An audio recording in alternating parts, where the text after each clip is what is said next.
মুখ্যমন্ত্রীর অফিস থেকে আলাপন বন্দ্যোপাধ্যায়কে দেখতে দেওয়া হয়েছিল। উনি কিছু একটা হাই পাওয়ার কমিটি এখানে তাদের আরেকবার দেখতে দিয়েছিলেন, কিছু রেকমেন্ডেশন করেছিলেন, সেই অনুযায়ী আমরা এগুলোকে আরও কিছু অ্যামেন্ডমেন্ট করে এগুলোকে পাঠিয়েছি। শুধু এটা নয়, অনেকগুলো যাতে মানুষের খুব ইজি হয়ে যায়।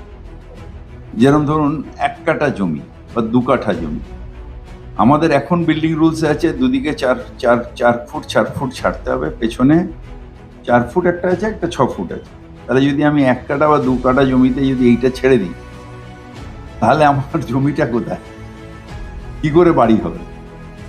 সেইগুলোকে আমরা বিল্ডিং রুলসের মধ্যে ঢুকি, যে ছোট জমি হলে ছাড় কম, বড় জমি হলে ছাড় বেশি।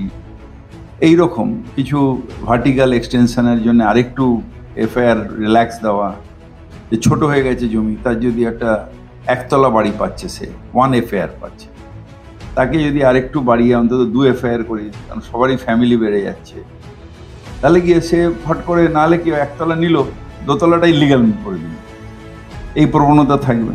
ছেলের বিয়ে দেবে, কোথায় যাবে? সেই জন্য তাকে যদি আমি আইনত করতে পারি, তাহলে সে আমার আইনত এসে এখানে অ্যাপ্লাই করবে, নেবে।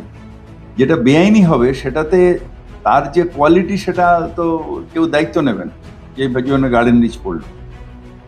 কিন্তু সে যদি আইনের আওতায় আসে, সে যদি আমাকে বিল্ডিং প্ল্যান জমা দেয় এবং সে জানে যে না, আমার ছাড়ও কম দিতে হবে, আমি বেআইনিভাবে যা করতাম সেটাই আইনিভাবে করবো এবং মাথা তুলে করবো, তাহলে লোকেরা বেআইনি করবে না।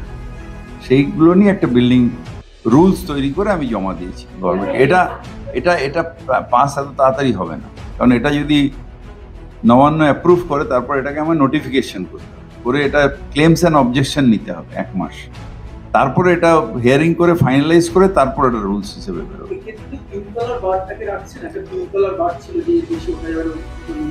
ছোট জমির ক্ষেত্রে না, আমরা দিয়েছি ছোট জমির ক্ষেত্রেও যদি 4 ফুট গলি হয়, তাহলে 1 তলা বাড়ি,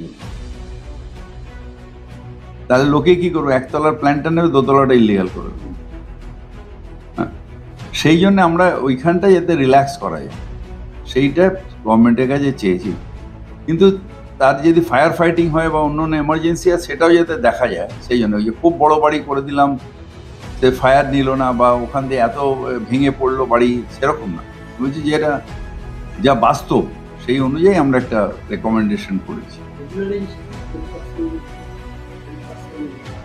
না, আমি একটা, এখন কি আছে, এখন কোনো আইনের মধ্যে কোনো ইয়ে নেই। আমি এসে যা দেখলাম, যে এর আগে অনেক বড় হয়েছে, যে পুরো 5000 স্কোয়ার ফিট রেগুলাইজড হয়ে গেছে, আর 200 স্কোয়ার ফিট ভাঙা হয়ে গেছে। যে 5000 স্কোয়ার ফিট করলো তারটা রেগুলাইজ হয়ে গেল, যে 200 স্কোয়ার ফিট করলো তারটা ভাঙা হয়ে গেল। কারণ বিল্ডিং রুলসের মধ্যে আমাদের যে হিয়ারিং অফিসার, তার কাছে কোনো বাঁধন নেই। তিনি মনে করলেন, একজন এসে বলেন, না আমার লাগবে, আমার ছেলের বিয়ে দিতে হবে, সেই জন্য করেছে 5000 স্কোয়ার ফিট। এইটা একটা বাঁধন দিতে, যে আমার বাড়ি করছি, আমার বারান্দাটা একটু দরকার হয়েছে, বাড়িয়েছি, সেটার ক্ষেত্রে আমরা রুল 25-এর মধ্যে তাকে, ঠিক আছে, একটু ডান দিক বাঁ দিক বাড়িয়েছে, কি করেছে, কয়েকটা জায়গায় করতে করতে অনেকগুলো জায়গায় রুলস ইনফ্লুয়েন্স করে। হ্যাঁ, রাস্তা ওয়াইডনিং এর ক্ষেত্রে ধরুন আমার বাড়ির সামনে কিছুটা জায়গায় ছেড়ে দিলাম, ছেড়ে দিয়ে আমি একটু ওপরটা করলাম, তাহলে বাড়ির সামনে এটা চওড়া হচ্ছে। এবার লোক বলে, তো আগে চওড়া হয়নি, এটা চওড়া করে লাভ কি? আরে এ আজকে করেছে, কালকে ও করবে, পরশু করবে, তাই যদি আমার সামনেটা চওড়া হয়ে যায় সবটা আস্তে আস্তে, তাহলে তো রাস্তাটাই আমার চওড়া হয়ে গেল। এই কিছু কিছু রুলস আমরা করেছি, চেঞ্জ করেছি, মানে পাঠিয়েছি। এখন গভর্নমেন্ট অ্যাপ্রুভ দিলে তারপর আপনারাও দেখতে পাবেন, নোটিফিকেশন টাঙাতে হবে। না, এখন আমরা আরেকটা, এটা ছাড়াও একটা বিল্ডিং রুলস, একটা বিল্ডিং আইনে চেঞ্জ করছি। সেটা হচ্ছে যে যারা হিয়ারিং অফিসার, তারা তো, তাদের কাছে বাঁধন নেই। এখন একটা বাঁধন করে দেবে আইনের মধ্যেই, যে টোটাল কনস্ট্রাক্টেড এরিয়ার 10% বেশি আমার বেআইনি হলে সেটা ভেঙে দেবে। একটা পুরো ফ্লোর স্যাংশন হয়ে গেল, আর ব্যালকনিটাকে ভেঙে দিল। না, সেটাই তো, তোমার একটা ব্যালকনি একটু ভুল করে বাড়িয়েছো 4 ফুট, সেটা ভেঙে দিল। আর একটা অনেকগুলো অন্য কেসে, এই কেসে না, অন্য কেসে পুরো একটা ফ্লোর স্যাংশন দিয়ে দিল। এগুলো আজকে না, মানে এগুলো পুরনো রুলস অনুযায়ী হচ্ছে, সেগুলোতে আমরা বাঁধন দিয়ে দেবো, হিয়ারিং অফিসারও এটা না দিতে পারে, কমবে। কিন্তু আমাকে তার জন্য ফেসিলিটেশন করতে হবে, আমাকে তার জন্য তাদের সাহায্য করতে হবে। আমি শুধু গায়ের জোর করলে হবে না। একটা হচ্ছে 15 দিনের স্যাংশন দিতে হবে। আমি আরেকটা আপনাদের মাধ্যমে বলতে চাই,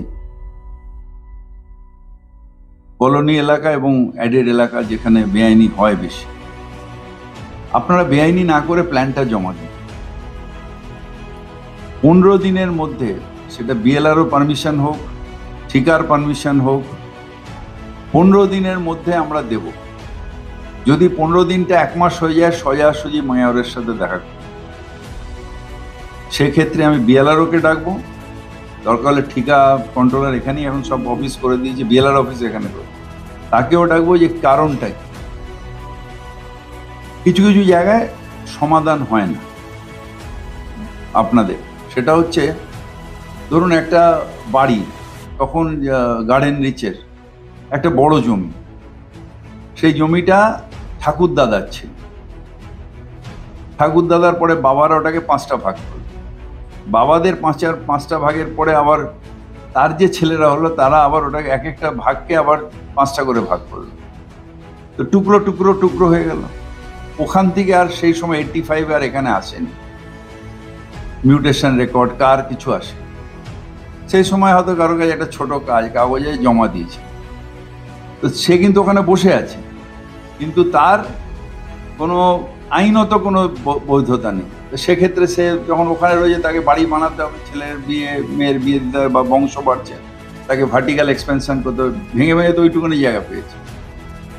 সেক্ষেত্রেও আমি চাই যে তারা অ্যাপ্লাই করুক, আমাদের সার্ভেয়ার গিয়ে দেখুক যে সে সত্যি বসে আছে, তার কাছে কি ডকুমেন্ট, ঠাকুরদাদার ডকুমেন্টটাই, সেটার একটা জেরক্স কপি, বা তখনকার দিনে হয়তো ভেঙে যাচ্ছে কাগজগুলো, সেটাও দেখুক, দেখে যে তুলে নিয়ে এসে একটা নোটিশ দিয়ে দিই, নোটিশ দিয়ে সেটাকে বলুক যে আর কোনো কারোর ক্লেম আছে। সেই ক্ষেত্রে তার নামে মিউটেশন করে দিলে সে বিল্ডিং প্ল্যান পেয়ে যাবে।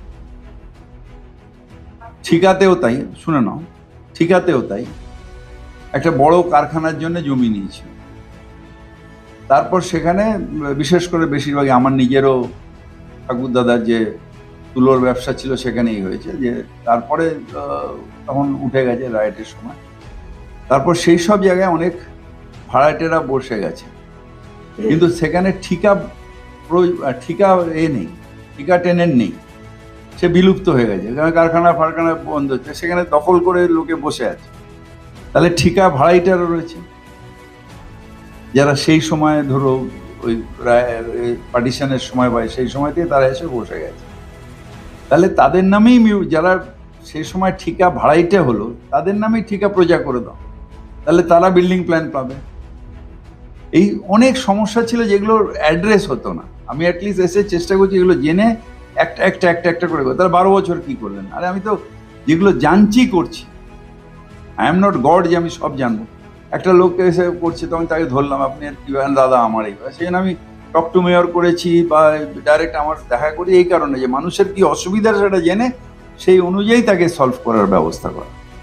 যেহেতু আমি নিজে মন্ত্রী, আমার কাছে একটা সুবিধা হচ্ছে যে আইন পরিবর্তন আমিই করতে পারবো, এবং এই যেগুলো বললাম, এই যে মিউটেশনের ক্ষেত্রে আইন পরিবর্তন করতে হবে, সেটা শীঘ্রই করব।